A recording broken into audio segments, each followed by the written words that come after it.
Bahagian Penyelidikan dan Analisis Economist Group di United Kingdom meramal kemenangan Barisan Nasional BN pada PRU 15 esok. Datuk Seri, KJS BPM. KJS? BPM. Kita menang dulu. Kita menang. Perdana Menteri Datuk Seri Ismail Sabri Yaakob mengumumkan cuti selama 2 hari iaitu pada 18 dan 19 November ini. Hilang wang pertaruhan, bekas Perdana Menteri Dr. Mahathir Mohamad gagal mempertahankan kerusi Parlimen Langkawi. Selain Dr. Mahathir, calon Pakatan Harapan Zabidi Yahya dan calon bebas Abdul Kadir Sainuddin juga hilang deposit.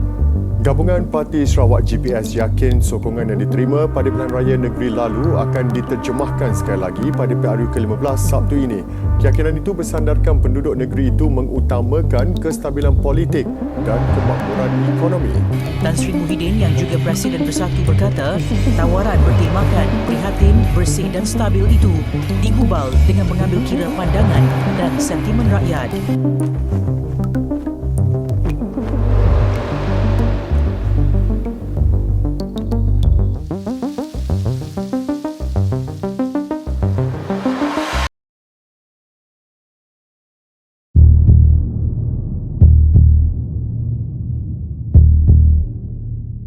Assalamualaikum guys. Apa khabar korang semua? Aku harap korang semua sihat walafiat. Hari ni guys adalah 21 hari bulan. Beberapa hari lepas kita ada pergi mengundi dan kita ada buat pilihan untuk memilih siapakah yang bakal memimpin negara kita. Ini adalah pilihan kita semua. Korang pilih lain, aku pilih lain, jiran aku pilih lain, maybe pilih yang sama, wallahualam. Tapi apa yang aku nak bagi tahu kat sini adalah sekarang ni politik dekat Malaysia kalau kita tengok agak merisaukan. Dia merisaukan dari segi rakyat sendiri. Maksudnya kita sendiri dah pilih tapi sekarang ni keputusan tu dia mendebarkan dan kita sendiri kadang-kadang jadi pening. Dan untuk makluman korang, untuk menjalankan sesuatu pilihan raya tu memerlukan satu dana yang besar, bukannya dana-dana yang kecil. Ratusan juta yang dah habis untuk buat pilihan raya. Dan untuk this time punya pilihan raya kalau kita tengok macam-macam lah dengan cabaran ekonomi rakyat sendiri dan kesusahan rakyat untuk pergi mengundi untuk menjalankan tanggungjawab. Ada yang pergi mengundi waktu banjir, menghadap jam, macam-macam. Itu adalah tanggungjawab kita sebagai rakyat untuk memilih pemimpin yang akan datang. Tapi hari ni kalau kita tengok guys, isu yang terjadi ni macam aku pun tak tahu nak cakap macam mana. Dulunya BN dan juga PH memang tak sependapat. Macam-macam lah diorang punya slogan ataupun ada yang daripada BN sendiri beritahu No DAP, no Anwar, no bersatu di dalam no Anwar, no DAP kan. Tapi bila sesuatu macam ni yang berlaku di waktu yang memerlukan, jadi diorang bergabung. Bagi aku benda tu tak ada masalah, okey, dari segi untuk kebaikan negara dan juga kestabilan politik ataupun kestabilan ekonomi negara.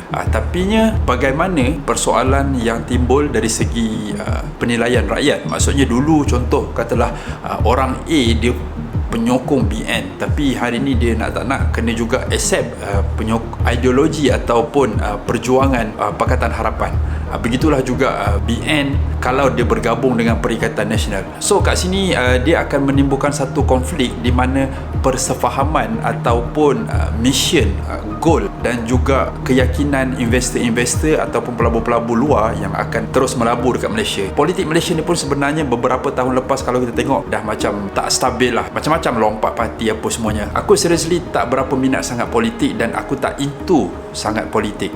Cumanya nak tak nak kita sebagai rakyat kenalah juga ambil tahu. Sometimes aku percaya bukan aku seorang je, tapi ramai yang macam confused masa nak mengundi, nak pilih siapa dan sebagainya. So masa sebelum mengundi ataupun sebelum pilihan raya, banyak benda-benda yang kita dapat lihat dari social media, macam-macam benda. So bagi aku itu adalah salah satu peperangan kempen, ideologi, manifesto yang digunakan pada zaman sekarang dengan hanya melalui social media. Aku tak berpihak kepada mana-mana, tapi cumanya ada satu klip ni yang aku ada tengok. Aku tak nak sertakan dekat sini. Cumanya klip tu mengatakan siapa yang sokong parti ni akan masuk neraka dan siapa yang sokong parti ni akan masuk syurga. Tapi bila tengok klip tu guys, dia seolah-olah edit tau. So maybe ada orang tu cakap, dia tengah berucapan okey siapa yang sokong ni, dia tak adalah cakap masuk syurga, tapi cumanya ada part lain yang mengatakan berkenaan dengan syurga pula. Jadi orang yang edit tu dia cut, dia terus jadikan satu ayat benda tu. Maybe orang yang tak tahu edit, maybe dia boleh percaya benda tu, tapi kalau bagi aku boleh dikatakan tiap-tiap hari aku edit video, jadi kita boleh nampak tahu dia punya flow. Itu adalah pandangan aku. Cumanya apa yang aku mengharapkan dengan situasi sekarang ni, tak kisahlah siapa pun jadi Perdana Menteri, aku harapkan adalah ekonomi Malaysia akan terus naik. Dan kalau kita tengok dekat sekeliling kita pun sebenarnya kita nampak je ekonomi kita naik apa semua kan, tapi hakikatnya banyak orang-orang yang gulung tikar dalam bisnes, dalam ekonomi sendiri, kena buang kerja dan macam-macam lagi lah. Sebab yelah owner-owner bisnes pun nak struggle pun sekarang ni susah. Itu yang kita lalui tapi yang orang tak nampak. Itu adalah hakikat guys. Dan benda tu banyak berlaku di sekeliling aku lah, kawan-kawan aku dan sebagainya. Aku pun tak tahu macam mana dengan perkembangan ataupun masa depan negara, tapi apa yang aku percaya, kita semua dah jalankan tanggungjawab dan kita mengharapkan sesuatu yang bagus. Dengan kata besok diorang akan putuskan siapa yang akan jadi Perdana Menteri. Sekarang ni yang kita nampak dua je lah, sama ada Anwar Ibrahim ataupun Muhyiddin Yassin. Bagi aku kedua-dua ni adalah seorang tokoh yang hebat. Maybe Muhyiddin Yassin tu pernah jadi Perdana Menteri, cumanya masa dia jadi Perdana Menteri tu maybe dia tak dapat nak buat banyak benda disebabkan time tu pandemik dan sebagainya kan. Sampai boleh dikatakan tiap-tiap hari lah kita dengar suara dia dekat TV apa semua. Yelah time pandemik siapa je keluar rumah, kita semua duduk rumah je kan. Dan Anwar pula dah bertahun-tahun nak jadi Perdana Menteri, daripada timbalan Perdana Menteri daripada tahun berapa 1998 kot. Sorry, tak tahu, aku pun tak ingat, masa tu aku kecil lagi. So sampailah ke sekarang, ini adalah peluang dia yang terdekat untuk jadi Perdana Menteri. Jadi kita tak tahu macam mana. Kita tengok sama ada kita berpeluang tengok Anwar jadi Perdana Menteri dan kita lihat potensi dia macam mana, apa yang dia boleh lakukan pada negara, ataupun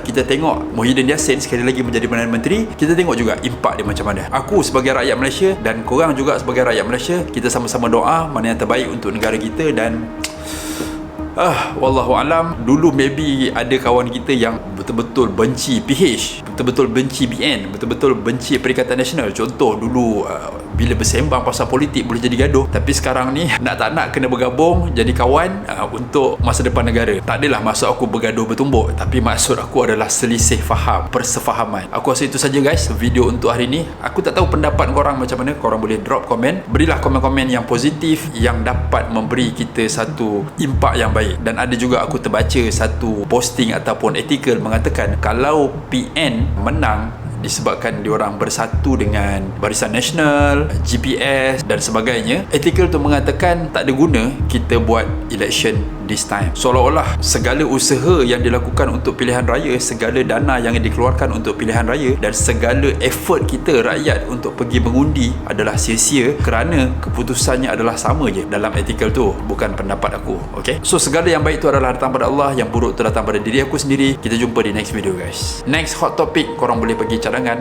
apa benda yang kita boleh bincangkan.